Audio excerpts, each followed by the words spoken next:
በስመ አብ ወወልድ ወመንፈስ ቅዱስ አሃዱ አምላክ አሜን። በዚህ ቅዱስ ስፍራ እግዚአብሔር አምላክ በሚወደው ደጅ የተሰበሰባችሁ ክቡር አባታችን ሊቀ ማእምራን አእይንተ እግዚአብሔር አበው መነኮሳት ወካህናት አሃው ዲያቆናት የቤተ ክርስቲያን ጌጦቿ ከዋክብት ምእመናን አባቶች እናቶች ወንድሞችና እህቶች እግዚአብሔር አምላክ የሚወዳቸው ሕፃናት ጭምር ሰላም እግዚአብሔር ከሁላችን ጋራ ይሁን። እንዴት ዋላችሁ? ሰማይን ያለ ምሰሶ ከነግሱ የዘረጋ ምድርንም በውሃ ላይ ያለ ካስማ ከነልብሱ ያጸና ደመናን ያለ ድምፅ የሚነዳው አየርን ሳይታይ የሚያስጉዘው የሚታየውንም የማይታየውንም ሁሉ የፈጠረ ኃያሉ አምላካችን አዶናይ ኤልሻዳይ እግዚአብሔር ከዘላለም እስከ ዘላለም ለስም አጠራሩ ክብር ምስጋና ይግባው። ረድኤተ እግዚአብሔርን አጋዥ በማድረግ ዛሬ በዚህ በአያት ጸበል መድኃኔዓለም የምንማርበት የትምህርታችን የወንጌል ክፍል የሉቃስ ወንጌል ምዕራፍ 10 ሲሆን ቁጥሩም ከ25 እስከ 37 ባለው ቃል ይሆናል። ይህም የዘላለም ሕይወት እንደወርስ ምን ላድርግ በሚል ይሆናል። ሰው ለሰው አስታዋሽ ነው። ሰው ለሰው አሳሳቢ ነው። በልቡና የሚያሳድር በአእምሮ የሚቀርጽ የቃሉ ባለ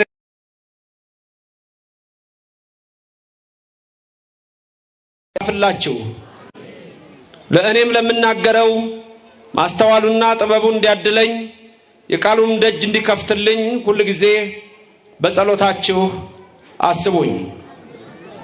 ይህ ቃል የሚሰማችሁ ሁሉ ሐሳብ ሕሊናችሁ በሰማያት ይኑር። ያላችሁበትንም ስፍራ ወቁ። የጽድቅን ቃል ደስ በሚያሰኙ ጆሮዎች አድምጡ። አንድም እንኳ በዚህ ቅጽር የራሱን ወሬ የሚያወራ ሰው ከቶ አይሰማ።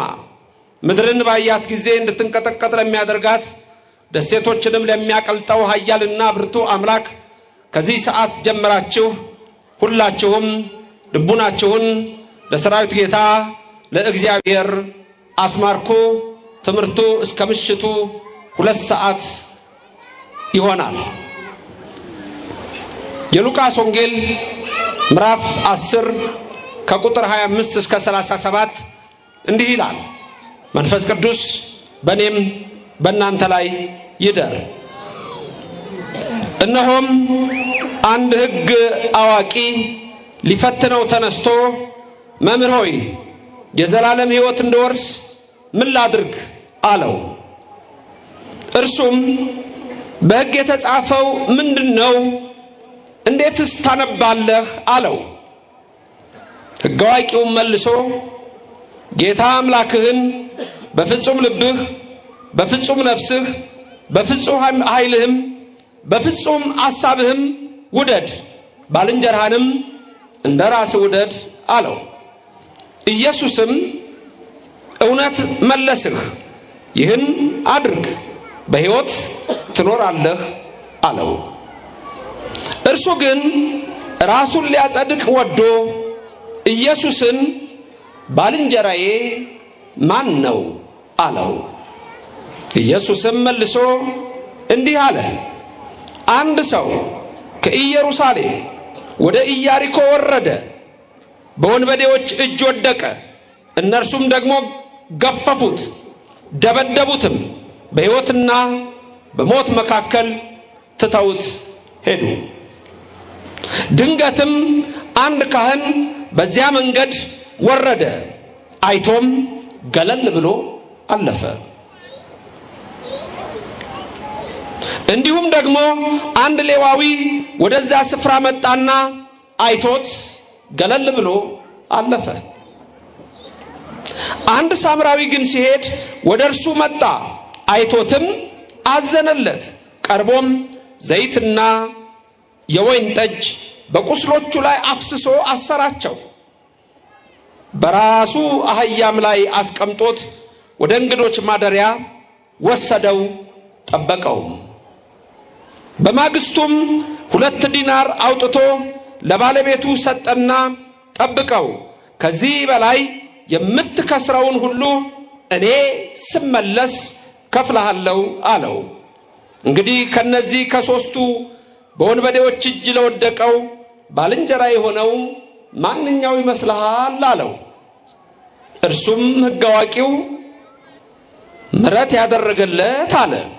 ኢየሱስም ሂድ አንተም እንዲሁ አድርግ አለው። ስለ ቃሉ አምላካችን እግዚአብሔር ስሙ የተመሰገነ ይሁን። ትምህርት ነው። ትላንት በስብከት መልክ ተምረናል። ዛሬ ትምህርት ነው። ይዛችሁ የምትሄዱት ነገር አለ። አሁን የሰማችሁት ንባብ አለ። ታሪኩን ድገሙልኝ ብላችሁ ትደግሙልኛላችሁ? አሁን ያነበብኩትን ብዙ ጊዜ ችግራችንን ልንገራችሁ። ሰው ቆይ ይረሳል አይረሳም? ሰው ይረሳል አይረሳም? አይረሳም። ለምን እንደሚረሳው ነው ብትፈልጉ ተሟገቱኝ። አይረሳም።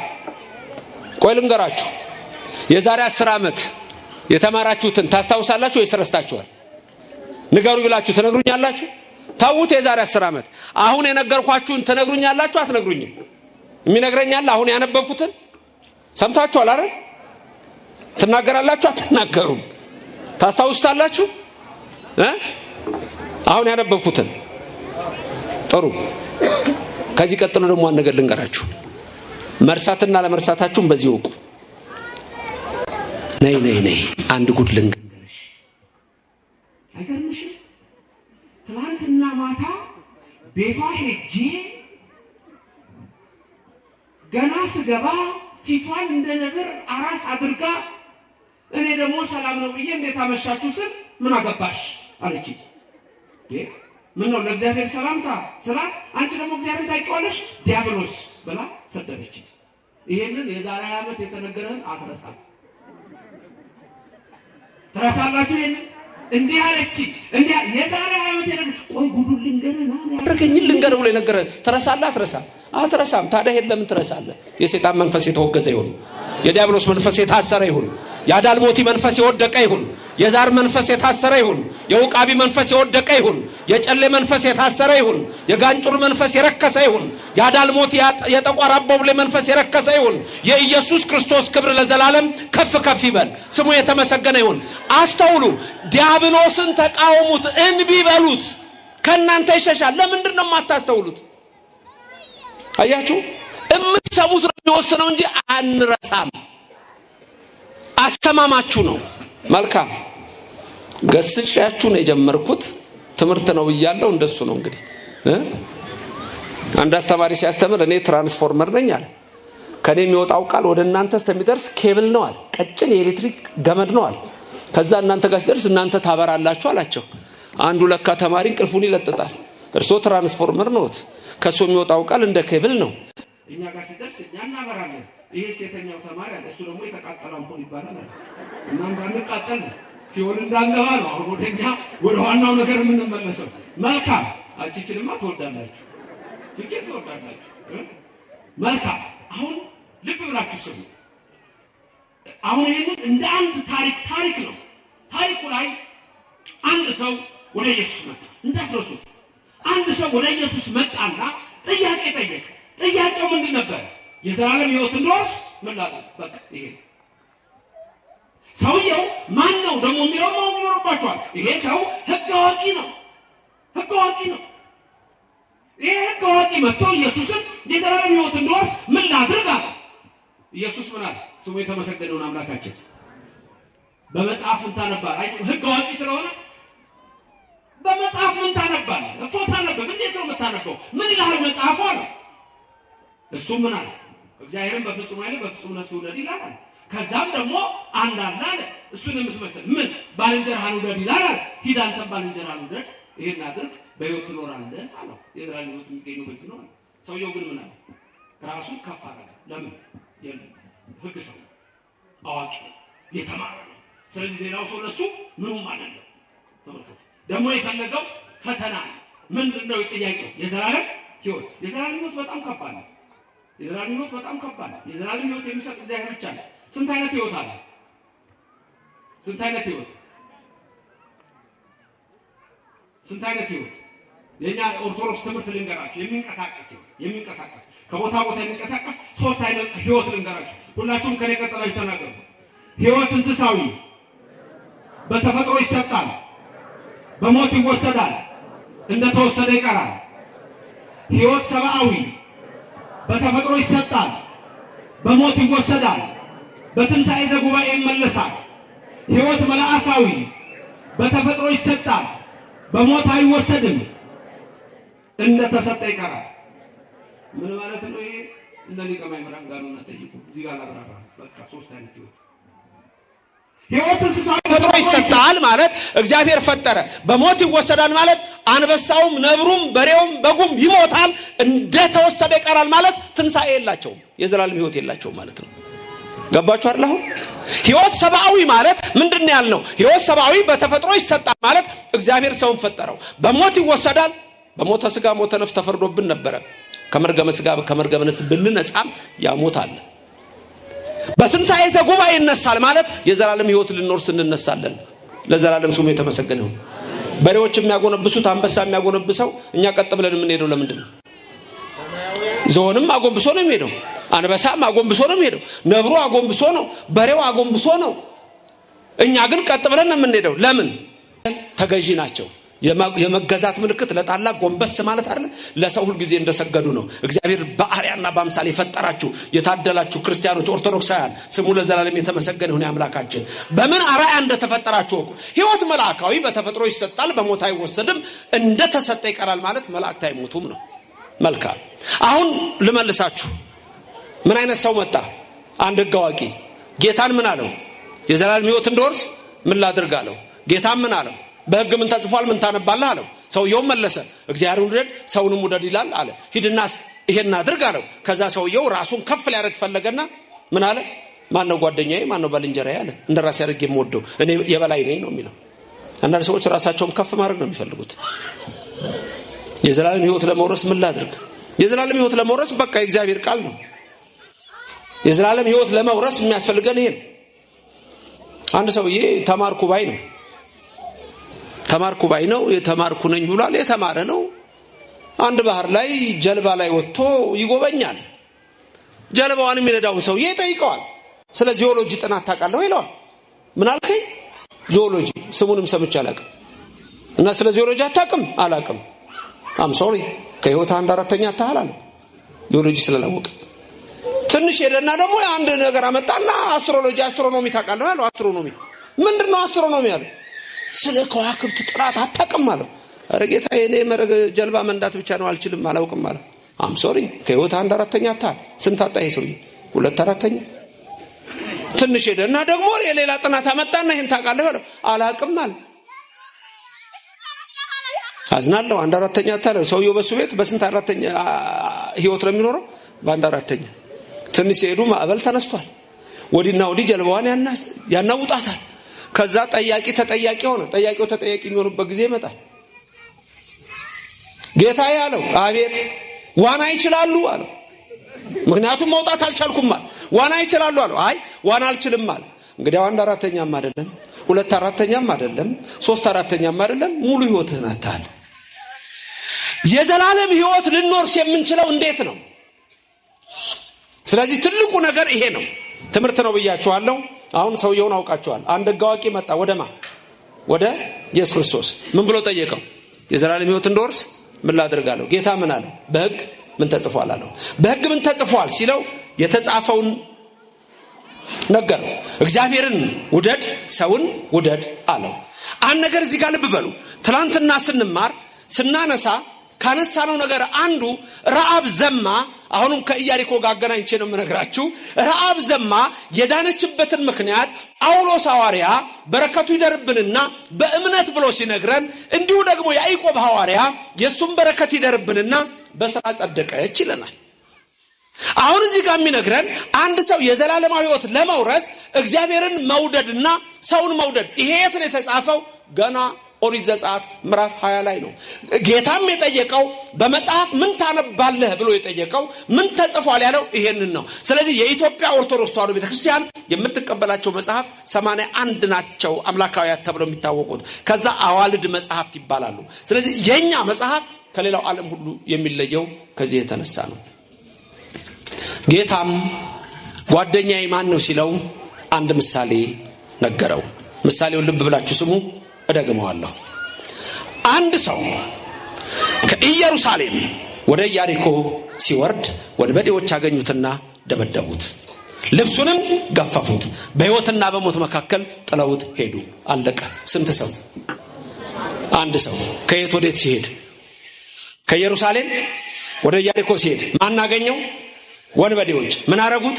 ደበደቡት፣ ልብሱን ገፈፉት፣ በምንና በምን መካከል ጥለውት ሄዱ?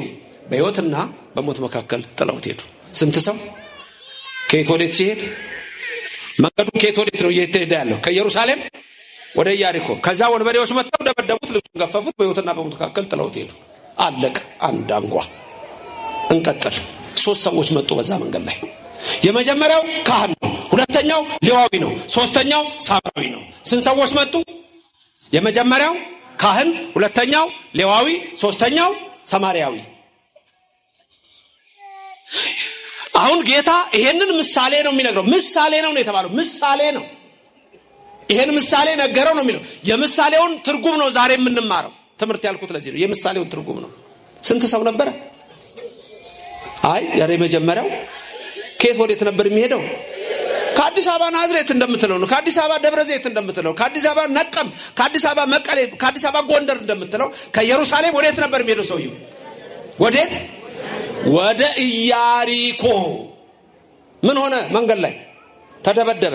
በቃ አሁን አይጠፋችሁም፣ ለዘላለም አይጠፋችሁም። ምን ሆነ? መሃል ላይ ተደበደበ። ከዛስ ምን አደረጉት? መደብደብ ብቻ ነው። አቁስለው ልብሱን ገፈፉት፣ በምንና በምን መካከል ጥለውት ሄዱ? በሕይወትና በሞት። በቃ 3 ሰዎች መጡ አይደለም? የመጀመሪያው ምን አይነት ሰው ነው? ካህኑ መጣና አየው፣ ገለል ብሎ አለፈ። ደግሞ ገለሃል ልባል ብሎ ገለል ብሎ አለፈ። ሁለተኛ መጣ ሌዋዊው ማየውና ምን አለ? ገለል ብሎ አለፈ። ሶስተኛ መጣ ሰማርያዊ። የሰማርያው ሰው አየው፣ በዛው መንገድ አየውና ቀረበው፣ ረዳው፣ ቁስሉን አጠበለት፣ ወይን ረበረበለት፣ በራሱ አህያ ጫነና ወደ እንግዶች ማደሪያ ስፍራ ወሰደው። በማግስቱ 2 ዲናር አወጣና ለነዛ ለእንግዳ ቤት ጠባቂዎች 2 ዲናር ሰጣቸው፣ ከፈለለት። ከዛ እንደውም ምን አለ? ከዚህ በላይ አውጥታችሁ ከከሰራችሁ፣ ይሄን ሰው ካከማችሁልኝ፣ ከጠበቃችሁልኝ፣ ስመለስ ደግሞ ምን አደርግላችኋለሁ አለ? እከፍላችኋለሁ አለ። ስንት ሰዎች መጡ? የመጀመሪያው ምንድነው? ረዳው ሰውየውን ገለል ብሎ። ሁለተኛ ማመጣ ረዳው ገለል ብሎ። ሶስተኛ ማመጣ ሰማርያው ምን አደረገለት? ቀረበው። ከዛስ ቁስሉን አጠበለት። ምን አደረገለት? ወይን አደረገለት። ከዛ በራሱ አህያ ምን አደረገ? ጫነውና ወዴት ወሰደው? ወደ እንግዶች ማደሪያ። ጠዋት ስንት ገንዘብ አወጣ? 2 ዲናር። ምን አደረገለት? ከፈለለት። ከዛስ ምን አላቸው ሰዎቹን? ጠባቂዎቹን ከዚህ በላይ ካወጣችሁ መቼ ከፍላችኋለሁ? መቼ? ስመለስ ከፍላችኋለሁ አላቸው። ከዛ ሕግ አዋቂውን ጠየቀው። አንተ ሕግ አዋቂ ከነዚህ ከ3 ሰዎች ለዛ ለወደቀው፣ በወንበዴዎች ለተደበደበው፣ ልብሱ ለተገፈፈ፣ በሞትና በሕይወት መካከል ለነበረው የትኛው ነው የረዳው? ካህኑ ነው? ሌዋዊው ነው? ሰማርያዊው ነው አለው። ሰውየውም አይ የረዳው ነው እንጂ ሰማርያው ሂድ አንተም እንዲሁ አድርግ። በቃ እንዲሁ አድርግ ሂድ ከመዝግበር የዘላለም ሕይወት የምታገኘው እሱ ነው አለ። አለቀ። ይሄ የመጀመሪያው ነው። ሌላ እምነት ብትሆኑ ሌላ ቸርች ብትሆኑ ይሄ ትምህርት ተሰበከ። ከዛ በኋላ ምን እንደሚላችሁ ሰባኪው በቃ ደግ ነገር አድርጉ እንዲህ አድርጉ ነው የሚላችሁ እንጂ ሚስጥር የሚባል የለም። በኦርቶዶክስ ብቻ ነው ያለው ሚስጥር። አሁን ቀላል ጥያቄ ልጠይቃችሁ። ስንት ሰው ከኢየሩሳሌም ወደ ኢያሪኮ ሲሄድ? አንድ ሰው። ማን ነው አንድ ሰው? አዳም። በቃ አሁን እየተካውላችሁ ነው የሚሄደው። በዚሁ ነው ትምህርት የሚያበቃው። አጭር ነው። አንድ ሰው የተባለው ማን ነው? አዳም። አያችሁ፣ ምሳሌ ነው። ያ ምሳሌ ነው በኢትዮጵያ ኦርቶዶክስ ተዋሕዶ ቤተክርስቲያን ሳይቋረጥ እየመጣ የምንማረው። ክብርና ምስጋና ለእግዚአብሔር ይድረሰው። የኦርቶዶክስ እምነት የተዋሕዶ እምነት ከሌላው የሚለየው ለዛ ነው። ቅድም እንዳልኳችሁ ፕሮቴስታንት ቸርች ብትሆኑ ሰባኪው ይመጣል፣ ከዛ በኋላ አለቀ ይነግራቸዋል። እንደፈለገው የፈለጋቸው። እኔ አንዴ ይገርመኛል። ጎላ ሚካኤል እያለው ጽርሐ ጽዮን ከመሰረተ ክርስቶስ የመጣ ሰው ነበር። እንግዲህ የጎላ ሰዎች እዚህ አካባቢ ስለሚኖሩ በአደባባይ ምስክርነት ሰጥቷል። ምን አለ ይሄ ሰውዬ? በቃ ምንም እንደፈለገን ነው አለ። ዛሬ አለ ስለ ሳቅ ነው የምንጸልየው አለ። ከናይጄሪያ የመጣ ነው አለ። ደግሞ ሴቶቹ የናይጄሪያ ልብስ ለብሰው ነበር አለ የሚሄዱት። ወደዛ ሲሄዱ ራስን መለወጥ እኮ መሸጥ። እምነታችሁን ስትቀይሩ ማንነታችሁን ጭምር ነው የምትቀይሩት። ከዛ አንድ ቀን ስለ ሚስት ነው የሚጸለየው አለ። ስለ ሚስትና ስለ ባል አለ። ከዛ እንደው ምን ተባልና አለ አንድ አይንህን ይዘህ አለ ሲጸለይ አንድ አይንህን ይዘህ እንዴት ትሽከረከራለህ አለ። ከዛ ግጥምጥም ስትል እሷ ሚስትህ ነች፣ እሱ ባልሽ ነው። እና ይሄ ሰው ሲናገር ድንገት የነበራችሁ ካስታወሳችሁ ነው። እና ያዝናል አይናችንን ያዝን ጸለይ አለ። ከዛ ተሽከረከርኩና ግጥም እላለሁ አለ። ይዞኝ ሄደው ጓደኛዬ ነው አለ። ከጓደኛዬ እናት ጋር የሚሰሩትን እኮ ራሱ የሚያውቁት አይመስለኝም።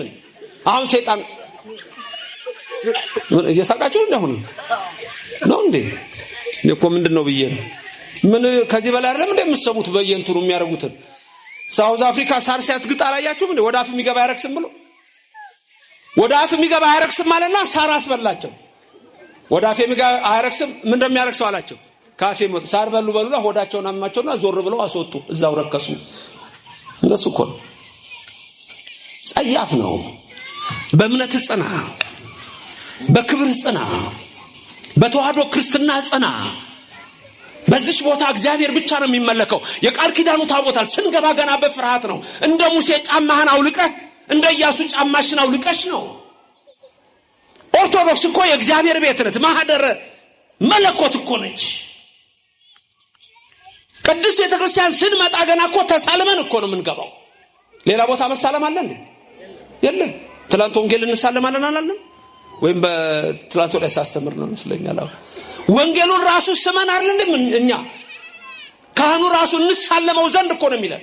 ስንመጣ ሰግደን እኮ ነው። ዝም ብለን አንገባ። ሰተት የሚባል ነገር የለም። ሶሎሞን እግርህን ጠብቅ እንዳለ ቅድስት ቤተክርስቲያን እናታችን ነው የምንለው። ስሙ የተመሰገነ ይሁን፣ ክብር ይግባው። እና በሌላ እምነት ቢሆን ይሄ ትምህርት አብቅቷል ነው። አሁን ግን አላበቃም። በእኔና በእናንተ በኦርቶዶክስ ትምህርት አላበቃም። ክርስቶስ ምሳሌን የተናገረው የምሳሌው ምስጢር ደግሞ ሲወርድ ዛሬ ድረስ በዚች ቤተክርስቲያን ይነገራል። በተዋህዶ እምነት ያደረገን በክርስትና እምነት ያጸናን ክብርና ምስጋና ለስሙ ይድረሰው። መልካም። ስንት ሰው ከኢየሩሳሌም ወደ ኢያሪኮ ሲወርድ? አንድ ሰው ከየት ወደ ሲወርድ? ከኢየሩሳሌም። ይሄን ዛሬ የተማራችሁትን ቢያንስ ለብዙ ሰዎች መንገር አለባችሁ። ነገ ሌላ ወሬ ታወሩ የለ ብትፈልጉ በቴክስት ብትፈልጉ በአፍ ገብታችሁ ይሄን ቃል ትናገራላችሁ። ስንት ሰው ከየት ወደ ሲሄድ? ከኢየሩሳሌም ወደ ኢያሪኮ። አንድ ሰው የተባለው አንድ ሰው በመጀመሪያ የተፈጠረው አዳም ነው። አንድ ሰው እግዚአብሔር በመጀመሪያ የፈጠረው አንድ ሰው አዳም ነው። ከዛ ሔዋን ናት። አንድ ናቸው ሁለቱ። ኦሪት ዘፍጥረት ምዕራፍ 5 ቁጥር 1 ላይ ስማቸውን አዳም ብሎ ጠራቸው ነው የሚለው መጽሐፋችሁ ውስጥ አማርኛው። አዳምንም ሔዋንንም ስማቸውን ማብሎ ጠራቸው? አዳም ብሎ ጠራቸው። አዳም ማለት ቆንጆ ውብ ማለት ነው። ሁላችሁም ዘተሰገወ ምድር እሱ ሌላ ሚስጥር ነው። ክብር ምስጋና ይግባው እግዚአብሔር። ሔዋን የሚለውን ስም ማን ያወጣላት? ማን ነው ሔዋን ያላት? አዳም ነው አይደል? ከመውደቃቸው በፊት ነው ከወደቁ በኋላ? አስተውሉችን ጥያቄ። ሔዋን ማለት ትርጉሙ ምን ማለት ነው? የሔዋን ሁሉ እናት። ከወደቁ በፊት ነው ወይስ ከወደቁ በኋላ ነው ሔዋን ያላት? መቼ ነው? አልመልስም። በኋላ ላይ መልስላችኋለሁ፣ አስታውሱ። አንድ ሰው ከኢየሩሳሌም ወደ ኢያሪኮ ሲወርድ ወንበዴዎች አገኙና ደበደቡት፣ ልብሱንም ገፈፉት፣ በሕይወትና በሞት መካከል ጥለውት ሄዱ። ስንት ሰው ማገኘው? ማናገኘው? ወንበዴዎች ምን አደረጉት? ልብሱንም በምንና በምን መካከል ጥለውት ሄዱ? ከየት ወዴት ነበር የሚሄደው ይሄ ሰው? ኢየሩሳሌም ገነት፣ ኢየሩሳሌም ልዕልና፣ ኢየሩሳሌም ከፍታ፣ ኢየሩሳሌም ማለት የሳሌም ከተማ፣ የሳሌም ከተማ ማለት የእግዚአብሔር ከተማ፣ ያ ኢትዮጵያዊ መልከጼዴቅ የነበረባት ኢየሩሳሌም፣ የእግዚአብሔር ድንቅ ነገር የሚሰራባት ኢየሩሳሌም። ያ ሰው ግን ከዛች ከእግዚአብሔር ከተማ ወደ ኢያሪኮ ይሄድ ነበረ። ኢያሪኮ ትላንት ምንድነው ያልነው? የምን ከተማ ነው ያልነው? ኢያሪኮ የጣዖት ከተማ። ረሳችሁትን? የጨረቃ ከተማ። ኢያሪኮ ማለት ትርጉሙ ራሱ ጨረቃ ማለት ነው። የጣዖት ከተማ፣ ጨረቃ የሚመለክበት ማለት ነው። ኢየሩሳሌም ከፍ ያለች ነች፣ ተራራ ላይ ናት። ኢያሪኮ ገብታችሁ ጉግል ብታደርጉ በዓለም ላይ ዝቅ ያለ ስፍራ የሚባለው አንዱ ኢያሪኮ ነው። ዝቅ ያለ ስፍራ ነው። በጣም ዝቅ ያለ ነው። እንደኛ ዳሎል እንደሚባለው ዓለም ላይ ትልቁ ዝቅ ያለ ስፍራ አንዱ ኢያሪኮ ነው። ኢየሩሳሌም ደግሞ ምን ላይ ነች አልኳችሁ? ተራራ ላይ። ስለዚህ ይሄ ሰው ከኢየሩሳሌም ወደ ኢያሪኮ ሲወርድ ነው የተባለው። ተመልከቱ። ሲሄድም አይደለም ለዛኛው ለመጀመሪያው ሰው ከኢየሩሳሌም ወደ ኢያሪኮ ምን ሲያደርግ? ሲወርድ ማለት ያ አዳም ባስተሳሰቡ ሲወድቅ አምላክ ሆናለሁ ብሎ ዕፀ በለስን ሲበላ ወደቀ። የነበረው ተራራ ላይ ነው። የክብር ቦታ ነው። ኢየሩሳሌም ነው። የእግዚአብሔር ሀገር ናት። የእግዚአብሔር ስም የሚጠራባት ናት። እሱ ግን ወደቀ ማለት ወደዛ ወረደ ማለት ወደ ኢያሪኮ ራሱን አምላክ ሊያደርግ መከረ። ኢያሪኮ ማለት እግዚአብሔር የማይመለክባት ማለት ነው። ገባችሁ ነገር? ወንበዴዎች ታዲያ አሁን አወቃችኋቸው እነማን እንደሆኑ? አጋንንት ናቸው። ወንበዴ የተባለው ጋኔን ሰይጣን ነው። ዮሐንስ ወንጌል ላይ ስታነቡ ጌታ ምን ይናገራል? አቡሃ ለሐሰት በጽባ ዘተናገረ ይደግም በሰርክ። ጠዋት የተናገረውን ማታም አይደግም ይለዋል ዲያብሎስን። ለዘላለም ያፈረ ይሁን። ፈራችሁ? ለዘላለም ምን ይሁን? ያፈረ ይሁን። እግዚአብሔር ለዘላለም የከበረ ይሁን። ስሙ የተመሰገነ ይሁን። በልባችን እሱ ይንገስልን። አንድ ሰው አዳም ከኢየሩሳሌም ወደ ኢያሪኮ ሲወርድ ማለት በአስተሳሰብ ወድቆ አምላክ ሆናለሁ ብሎ ሲል ወንበዴዎቹ አስተሳሰቡ ላይ አገኙት ማለት አጋንንት ደበደቡት ነው። ዲያብሎስ ደበደበው አዳም። በነገራችን ላይ በግልጽ ደብድቦታል። ጊዜ ስለሌለኝ ዛሬ ወደዛ አልገባም እንጂ ከገነት እጽዋት ፍሬ አምጥተውለት አዋፍ ከዛ በኋላ ያንን ተከትሎ ገባለሁ ብሎ ሲሮጥ ዲያብሎስ መጥቶ እግሩን በድንጋይ መጥቶት ደሙ ፈሶ ያቺ ድንጋይ እንደ ደመና እንደ ድንኳን ሃይመት ሆና ከዛ በኋላ ከደሙ እና ከፍሬ ወስዶ መስዋዕት አቅርቧል። ያኔ ነው በሐሙስ ዕለት በመንፈቃለ ዕለት እትወለድ እሞለተ ወለትከ የሚለው ቃል ኪዳን ነገር የተነገረው። ከልጅ ልጅ ተወልጄ አድንሃለሁ አለ። ከማ ተወልጄ አድንሃለሁ? ስለዚህ ከልጅ ልጅ ተወልጄ አድንሃለሁ ማለት እዛ ውስጥ ሔዋን አለች የለችም? የለችም አለች። እንግዲያው ሔዋን ብሎ ያወጣላት እሱ ነው። መቼ መሰላችሁ? ከወደቁ በኋላ ነው። ሰማችሁ ይላችሁ? ሔዋን ብሎ ስም ያወጣላት መቼ ነው? ከመውደቃቸው በፊት ሳይሆን ከወደቁ በኋላ። ምክንያቱም ከሷ ተወልዶ ነው ኢየሱስ ክርስቶስ የሚያድነው። ድንግል ማርያም የምትመጣው ከዛ ነው። የሔዋን እናት ሲል አዳም ከሩቅ የሚያየው ነገር አለ። ከሩቅ የሚያየው ማን ነው? ድንግል ማርያምን ነው። ምክንያቱም ከልጅ ልጅ ብሎት የለ። ድንግል ማርያምን ከሩቅ አየና ድንግል ማርያም ደግሞ ሴት ናት። ድንግል ማርያም የአምላክ እናት የምትሆነው እሷ መሆኗን ስላወቀ አዳም ሔዋንን እዚህ ጋር ምን አላት? የሔዋን እናት አላት። ድንግል ማርያም ነው እዛ የሚናገረው። እመቤታችን ምስጋና ይድረሳት። ምልጃዋ በረከቷ ከሁላችን ጋር ይሁንልን። ስለዚህ ሔዋን ማለት የሔዋን እናት ከወደቁ በኋላ ነው። ይሄ ነው የሚያስደንቀው። አያችሁ ከወደቁ በኋላ እንዴት ብሎ ነው የሔዋን እናት የሚላት ካላችሁ ድንግል ማርያምን እያየ ነው። ዘፍጥረት 3:15 በዘርህና በዘሯ መካከል አለው እባቡን በዘርህና በዘሯ መካከል ጠላትነትን አደርጋለሁ ባንተና በሴቲቱ ይለዋል መጀመሪያ። ቀጥሎ በዘሯና በዘር መካከል ጠላትነትን አደርጋለሁ ይለዋል። ይሄ ማለት ምን ማለት ነው? ለጊዜው በሔዋንና በእባብ፣ ፍጻሜው በዲያብሎስና በእመብርሃን፣ መጨረሻ ደግሞ በክርስቶስና በሳጥናኤል በዲያብሎስ ነው። ከድንግል ማርያም ተወልዶ ያዳነን ኢየሱስ ስሙ የተመሰገነ ይሁንልን። ያዳነን ስሙ የተመሰገነ ይሁን። ስንት ሰው ከየት ወዴት ሲሄድ? የአንድ ሰው ማን ነው? ከኢየሩሳሌም ወደ ኢያሪኮ ከከፍታው ወደ ዝቅታው ሲወርድ ማለት ነው። ካስተሳሰቡ ጀምሮ ማን አገኘው? ወንበዴዎች ምን አደረጉት? ደበደቡት። ከዛስ ልብሱ ተገፈፈ ማለት ዘፍጥረት 3 ነው። እርቃኑን ቀረ አዳም። ከዛ ቅጠል አንስተው ሸፈኑ። እግዚአብሔር ሲመጣ ፈራሁ አለ። ለምን? ራቁቴን ነኝና። ተመልከቱ። ከዛ በኋላ በህይወትና በሞት መካከል ጥለውት ሄዱ ይላል። አጋንንት እኮ ግን ገለውት ነው ሄዱት። በህይወትና በሞት መካከል የሚለው ግን እግዚአብሔር መጣና ተስፋ ሰጠው። ከልጅ ልጅ ተወልጄ አድናለሁ። ስለዚህ ህይወትን ከሩቅ ያያል። በጊዜው ደግሞ በሞተ ስጋ ሞተ ነፍስ በረደተ መቃብር ረደተ ሲኦል ተፈርዶበት ነበር። ስለዚህ በሞትና በህይወት መካከል ይላል። ስለዚህ ስለ ሰውየው ጨረስን አይደል? አንድ ሰው ከየት ወዴት ሲሄድ? ከኢየሩሳሌም ወደ ኢያሪኮ። ማን አገኘው? አጋንንት። ማን ነው እሱ? አዳም። ምን አደረጉት? ደበደቡት። ልብሱን ገፈፉት ማለት ልጅነቱ ተወሰደ ማለት ነው። ልብስ እሱ ነው። ገላትያ 3:27 ላይ ስትመለከቱ ክርስቶስን ምን መስለው በጥምቀት ነው ይላልና ከዛ ደግሞ ከክርስቶስ ጋር አንድ ትሆኑ ዘንድ የተጠመቃችሁ እናንተ ክርስቶስን ለብሳችሁታል ይላል። እስቲ ክርስቶስን ለብሻዋለሁ በሉ። ክርስቶስን ምን አድርጋችኋል? ልበሱ። ወላ ሐዲሱ እሲ አዲሱን ሰው ልበሱት ይላል። ልበሱት ሲባል ዝም ብለን እንደ ልብስ ሳይሆን በቃ በእኛ ላይ የሚገነው እሱ ነው።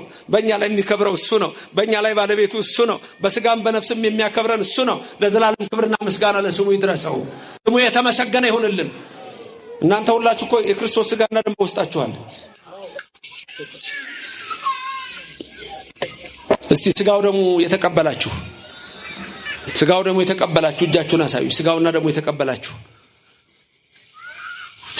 የተቀበላችሁ ለስቲ ተራራው ላይ የሚያላችሁት እሺ፣ እግዚአብሔር ይባርካችሁ። አውርዱ።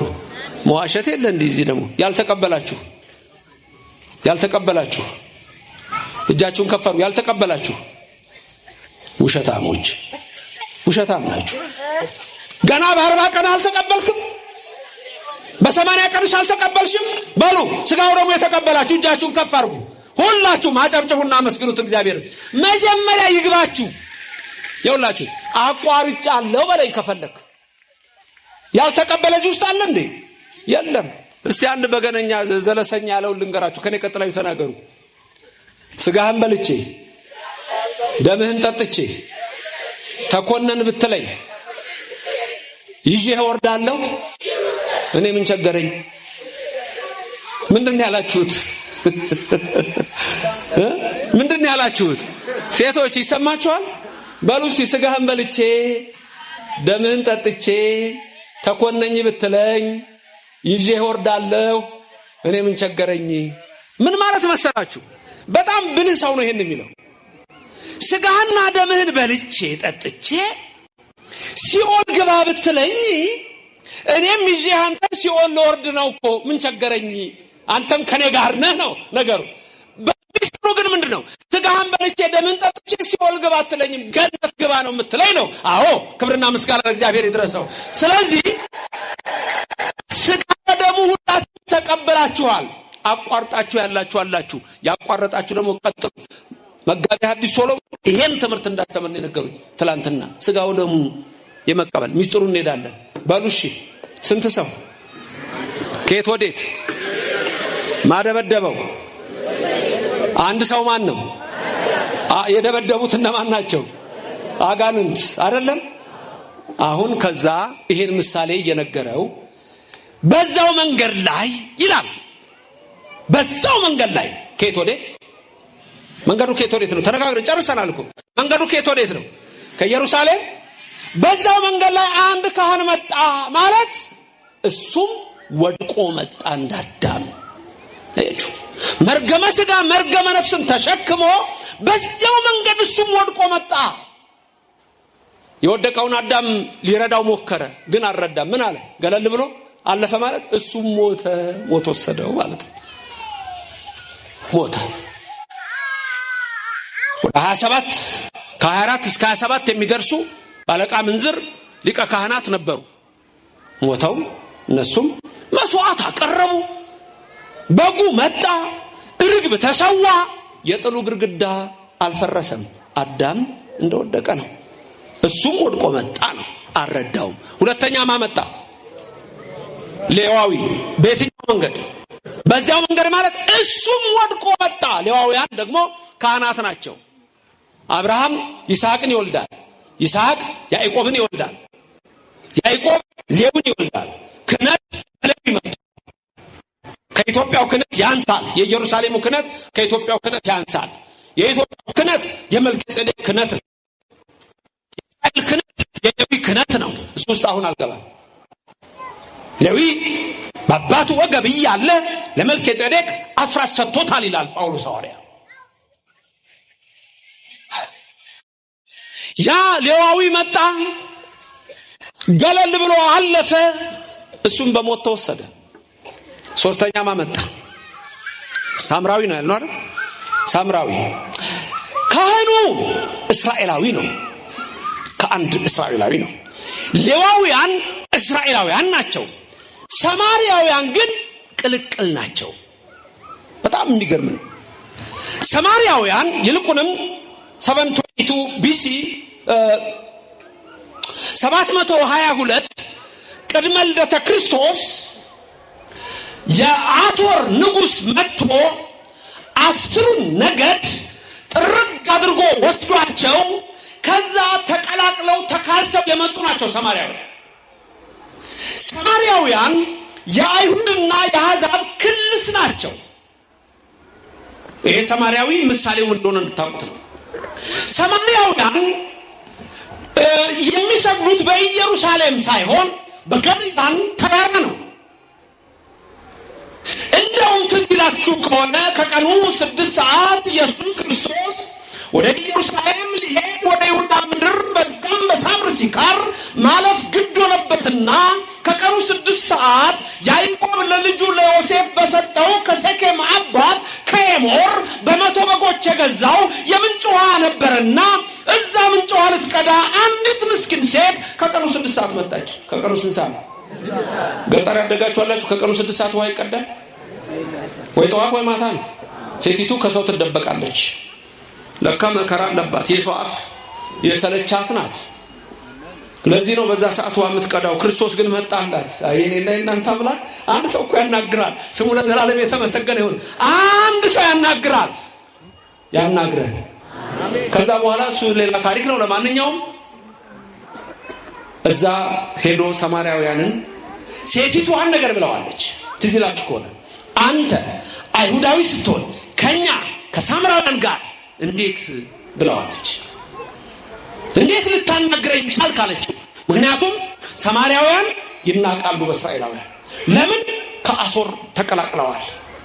ትርጓሜው ላይ ባቢሎን ይላል አሦር ከአሦር ተቀላቅለዋል። ሰማርያውያን የሕዝብና የአሕዛብ ናቸው ማለት ነው። ሕዝብ እስራኤል፣ አሕዛብ ደግሞ ሌሎች። ትናንት ረአብ ዘማን አንስተን ነበር። ረአብ ዘማ የአሕዛብ ናት፣ ከኢያሪኮ ናት። መታ ግን ማቴዎስ ምዕራፍ 1 ሲጽፍ ከጌታ ልደት ውስጥ ገብታለች። ልንገራችሁ፣ ሰማርያዊው የተባለው ኢየሱስ ነው ራሱ።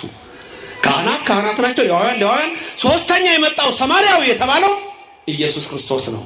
ለስም አጠራሩ ክብር ምስጋና ይግባው። ኢየሱስ ክርስቶስ ራሱን ለምንድነው ሰማርያዊ ያለው? ምሳሌ ስትሉ ኢየሱስ አይሁድ ብቻ አይደለም፣ ኢየሱስ ከአሕዛብ ብቻ አይደለም። ከሕዝብና ከአሕዛብ ከአይሁድና ከሌላ ሕዝብ የመጣ ነው። አንዷም ረአብ ዘማ ናት። ረአብ ዘማ ከኢያሪኮ ሄዳ በእስራኤል ዘንድ ሰሎሞንን አገባች። ሶሎሞን ቦዔዝን፣ ቦዔዝ ኢዮቤድን፣ ኢዮቤድ እሴይን፣ እሴይ ዳዊትን ይወልዳል፣ ዳዊትም የኢየሱስ ክርስቶስ አባት ተባለ። ለስም አጠራሩ ክብር ምስጋና ይግባው። ምክንያቱም እመቤታችን ከዳዊት ወገን ከአሮን ወገን ከቤተ መንግስትም ከቤተ ክህነትም ስለነበረች ነው። ያ ሁሉ የዘር ቁጥር የሚያልፈው እመቤታችን ላይ ነው። መጥቶ እመቤታችን ላይ ነው። እመቤታችን ምስጋና ይግባት፣ ከሷ ብቻ ተወልዷልና። መልካም ሰማርያዊ ያለው ራሱን ነው። ሰማርያዊ ማለት ከህዝብና ከአሕዛብ ነው። ኢየሱስም አወላለዱ በስጋዌው ከእመቤታችን ሲወለድ እነ ረአብ ዘማ ገብተዋል። እነ ሩት ከሞዓብ ገብተዋል። ሩት ከሞዓብ መታ። እሷ ደግሞ የምታገባው ማንን ነው? ቦዔዝን ነው። ተመልከቱ፣ እንዲህ ነው ክርስቶስ የመጣው እንጂ አንዳንድ ሰዎች እሱ አይሁድ ነው፣ እሱ እስራኤላዊ ነው። በእምነቱ እኛም ኢትዮጵያውያን ከዛሬ 2000 ዓመት በፊት አይሁድ ነን። እንደውም ለእስራኤል የአይሁድን እምነትን ያሳየች ሀገር ኢትዮጵያ ናት። ይህንን እንግዲህ አልሰሜን ገባ በለው ነው ሊደነግጥ ይችላል አንዳንድ ሰው ሲሰማ። ኢትዮጵያ ናት። የሁሉም እምነት መሰረት ኢትዮጵያ ናት። መልከጼዴቅን አንስተናል። ዮቶርን እናነሳለን። እነዚህ ሁሉ ነገሮች አሉ። ሰማርያዊው ኢየሱስ ነው፣ አምላካችን ክርስቶስ። ራሱን ሰማርያዊ ያለው ከህዝብና ከአሕዛብ የዘር ግዱ ስለሚመጣ ነው። ወቀርበ ኀቤሁ ወደሱ ቀረበው ይላል አይደል? መጣና ሰማርያዊው የወደቀውን ሰው አየው ነው የሚለው። መጀመሪያ አየው ማለት በዓይነ ምሕረት ተመለከተው። እግዚአብሔር በዓይነ ምሕረት ይመልከተን። አሜን። ወደሱ ቀረበው ማለት ከስጋው ስጋ ከነፍሱ ነፍስ ነሳለት ማለት ነው። ቀረበው ማለት ዘመድ ሆነ ይላል ቅዱስ ጳውሎስ። ደስ ይለኛል። በአርዮስፋጎስ ነው በአቴና የኤፒቆሮስ ወገኖችና የስቶይኮች ወገኖች ናቸዋል። ኤፒኩሬኒዝምና ስቶይሲዝም የተባለ የእምነት ፍልስፍና በግሪክ በአቴና ገብቶ በዛ በአርዮስፋጎስ የባህል ማዕከል ሲነግራቸው ምንድን ያላቸው? እግዚአብሔር አለ እሱ ዘመዳችን ነው ይላቸዋል። ክብርና ምስጋና ለእግዚአብሔር ይድረሰው። ንገሩኝ፣ እግዚአብሔር ምናችን ነው? ፈራችሁ? እንደ ጳውሎስ ተናገሩ። እግዚአብሔር ዘመዳችን ምናችሁ ነው? ዘመድ ማለት ምን ማለት ነው? ወገን ማለት ጎሽ ወገን ነው። ያክስት ልጅ አላችሁ? አክስት ልጅ ምናችሁ ናት? ዘመዳችሁ። ያጎት ልጅ ሳላችሁ ምናችሁ ነው? ዘመድ። የእናታችሁ ወንድም የአባታችሁ እህት ልጆች ዘመዶቻችሁ ናቸው። ኢየሱስ ዘመዳችሁ ነው። እንዴት እንዴ? በደንብ ቅርባችሁ ነው እንጂ እሱ የእናታችሁ የማርያም ልጅ ነው። ስሙ የተመሰገነ ይሁንልን። ዘመዳችን ነው ማለት ከስጋችን ስጋ ከነፍሳችን። አማኑኤል ያለችው ትርጉሙ ምንድነው? እግዚአብሔር ከኛ ጋር ነው ያላችሁ ይሁንላችሁ። ያላላችሁ ግን የቆለፈ ዲያብሎስ ከንፈር ላይ ያላቀል። ላንቺም እንዲሁ ያላቀልሽ። መናገር ካቃተ ታዲያ ምን ትሆናል? ተቆልፈ ነው እንጂ አንድ ሰው ዘፈን ይችላል። ዘፈን ቢሉት ሊቀ ማእምራን ሲያሳርጉ መጨረሻ ሰምታችኋል። ድንገት አሜን ያሉትን አሜን ይበልን፣ አሜን ያላሉትን አሜን ያስተኝልን። ወደህ ብትል አይሻልም እንዴ? በመከራ ከምትል ዝፈን አሉት። ለካ ኩርፏል። ጠጅ አልሰጡትም፣ ጠላ አልሰጡትም። ኧረ ዝፈን ሰርግ ቤት ነው። ዝም ይሄ ሰው የለም ነው የማይዘፍረው። አነሱና ስጋ የተቀቀለበት በርሜል ውስጥ ለካ አጥንቱ ጉንዳን በጉንዳን። ኧረ ጉንዳን በላኝ፣ ጉንዳን በላው። ዘፈን ሆነ ነገሩ። እና በግድ ነው አሜን ማለት የምትፈልጉት እንዴ? በበሽታ በደዌ ታስረን ክርስቶስ ዘመዳችን ነው፣ የማርያም ልጅ። ክብር ምስጋና ለእግዚአብሔር ይድረሰው። ታዲያ አንደበትህን ፍታ። እንደዚህ ጳውሎስ ሐዋርያ በአርዮስፋጎስ የነገራችን ዘመዳችን ሆናል። ወቀርበ ኀቤሁ ማለት ለአዳም ከስጋው ስጋ ከነፍሱ ነፍስ ነሳለት ነው። ከዛ በራሱ አህያ ጫነው ነው አይደል? እንደሱ ያለው በራሱ አህያ ጫነለት ማለት ስንተረግበው በአዳም በሰው አህያ ወደ ኢየሩሳሌም ቅድስት ከተማ ሲገባ ሆሳዕና ለዳዊት ልጅ አሁን አድን እያሉ ተናገሩት። ክብርና ምስጋና ለእግዚአብሔር ይድረሰው። በራሱ አህያ። ከዛ ወደ የተወሰደው ወደ እንግዶች ማደሪያ። የእንግዶች ማደሪያ ምንድነው? በጊዜው ዝም ብሎ በንግግሩ ማደሪያ ቤት ማለት እየተከፈለ የሚታደርበት ቤት ማለት ነው። የእንግዶች ማደሪያ ግን የተባለችው ወሰደው ማለት ቅድስት ቤተክርስቲያን ነች። የእንግዶች ማደሪያ ቅድስት ቤተክርስቲያን ነች።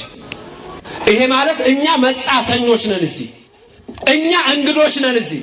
አብርሃም ይላል ዕብራውያን 11:8 ላይ ጳውሎስ ሲሰብክ በረከቱ ይደርባችሁ። አብርሃም ባለጸጋ ሆኖ ሳለ ግን እንደ መጻተኛ ኖረ ይላል። እንደ እንግዳ ኖረ። እዚህ ምድር ላይ እንደ እንግዳ ነው መኖር ያለብን። ቋሚ አይደለም፣ አንኖርም ለዘላለም።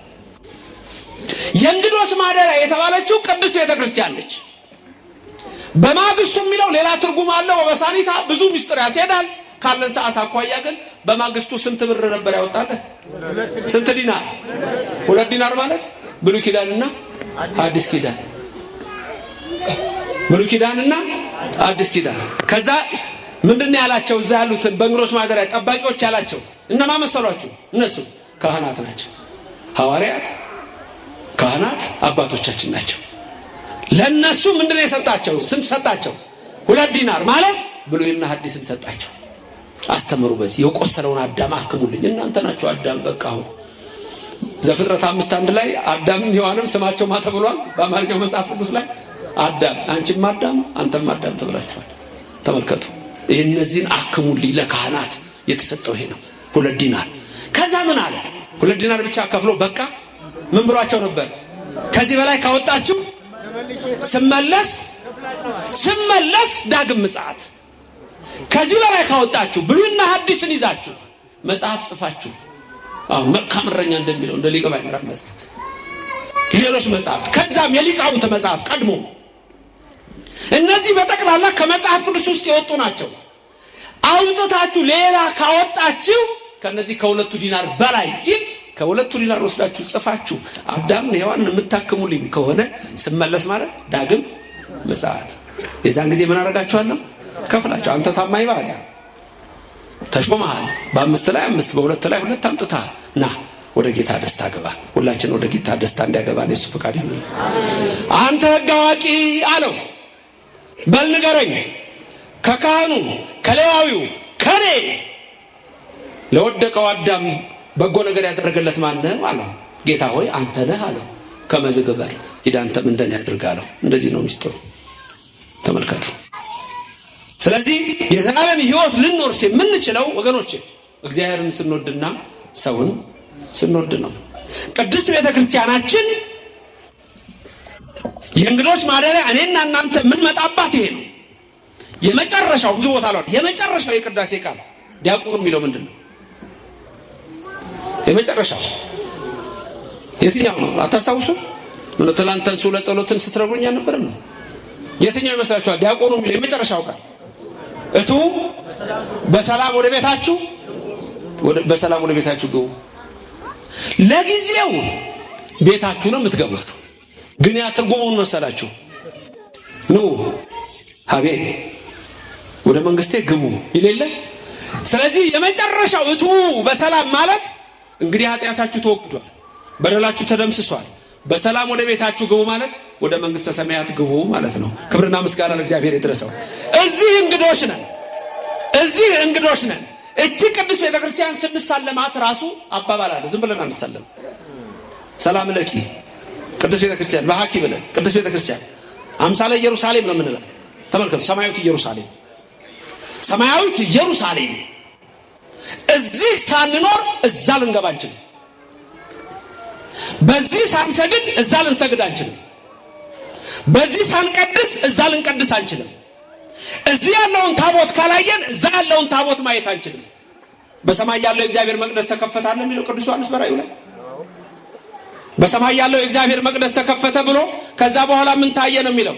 የቃል ኪዳኑ ታቦት በመቅደሱ ታየ ነው የሚለው። ይሄንን ነው የሚናገረው። ስለዚህ በዚህ ያላየነውን በሰማይ እናያለን ብላችሁ እንዳትጠብቁ። ራእይ 11 ቁጥር 19 ላይ እንዲህ ይላል፣ በሰማይም ያለው የእግዚአብሔር መቅደስ ተከፈተ፣ የኪዳኑም ታቦት በመቅደሱ ታየ። ከኔ ቀጥላችሁላችሁም ድገሙ። በሰማይ ያለው የእግዚአብሔር መቅደስ ተከፈተ፣ የኪዳኑም ታቦት በመቅደሱ ታየ። በሰማይ ያለው የእግዚአብሔር መቅደስ ተከፈተ፣ የቃል ኪዳኑም ታቦት በውስጡ ታየ።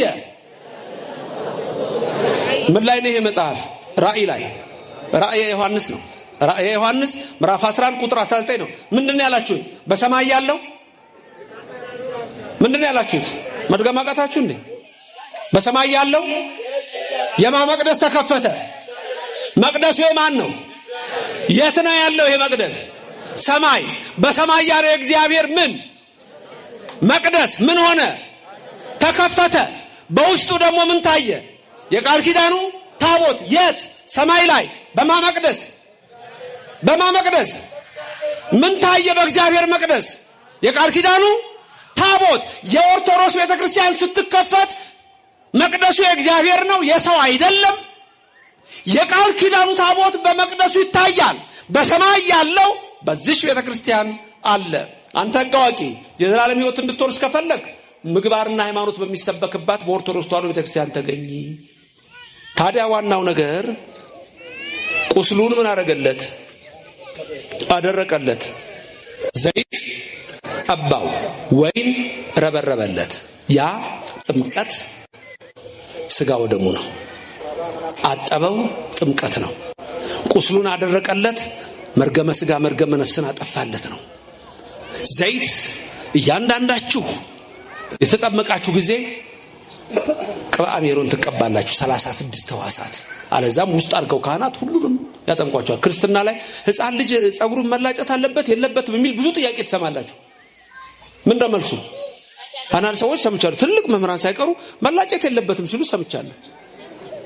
መላጨት አለበት። አንዳንድ ሰው ምን ይመስላል? ለተባይ ተብሎ ነው ይላል። አይደለም። ቅብአ ሜሮኑ ጭንቅላት ነው። ትልቁ ደግሞ ራስ ነው። ነገስታት ሲሾሙ፣ ነቢያት ሲከብሩ ራሳቸውን የሚቀቡበት ነው። ስለዚህ ሕፃኑ ወይም ሕፃኒቱ ቅብአ ሜሮኑ ራሳቸውን መንካት አለበት። አብዛኛው ሰው እንደውም ከሃዲ የሚሆነው ያ ቅባት ሳይነካው ሲቀር። ስጋው ደሙ ወይን የተባለው ስጋው ደሙ ነው።